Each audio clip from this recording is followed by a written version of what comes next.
বিরিয়ানি, পরোটা, রুটি বা সাদা ভাত যে কোনো কিছুর সাথে খেতে পারবেন এমন একটা রেসিপি কিন্তু আজকে আমি আপনাদেরকে দেখাবো। তো চলেন জেনে নিই কীভাবে এটা আমি তৈরি করছি। প্রথমে আমি একটা ফ্রাই প্যানে একটু বেশি পরিমাণে সয়াবিন তেল দিয়ে নিলাম। এই রান্নাটা করতে কিন্তু একটু তেল বেশিই লাগবে। তারপরে দিয়ে দিয়েছি পেঁয়াজ। পেঁয়াজটা হালকা বাদামি রং হয়ে আসলে এখানে আমি কিছু মশলা দিব, যেমন ধরেন জিরা, ধইনা, মরিচ, লবণ, তেজপাতা, দারচিনি, এলাচ এগুলা দিয়ে ভালো করে মশলাটা কষিয়ে নেব।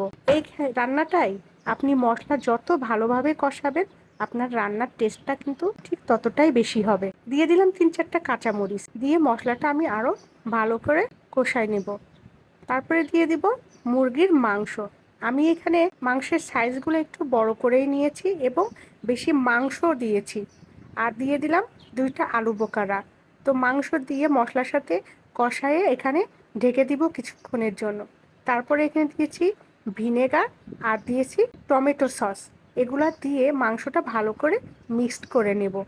এই রেসিপিটা যদি আপনি ঈদের দিন সকালে তৈরি করেন তাহলে কিন্তু রুটি, পরোটা দিয়ে খাইতে বেশ ভালোই লাগবে। আবার সাদা পোলাও দিয়েও খেতে পারেন। এখন আমি দিয়ে দিয়েছি একটু টক দই। তারপরে মাংসটা যখন সিদ্ধ হয়ে আসছে ওখান থেকে কিছু মাংসের টুকরা উঠিয়ে নিয়ে সেগুলো একটু কিমা করে কেটে নিয়েছি।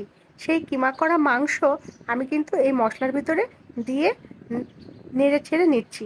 এখান থেকে আমি রানের টুকরাগুলো রেখে দিয়েছিলাম আর বাকি টুকরাগুলো নিয়ে আপনার কিমা করে নিয়েছি। রান্না যখন শেষের দিকে তখন এখানে দিয়ে দিয়েছি 2 চামচ পরিমাণে ঘি, দিয়ে এটা ভালো করে মিক্সড করে নিতে হবে।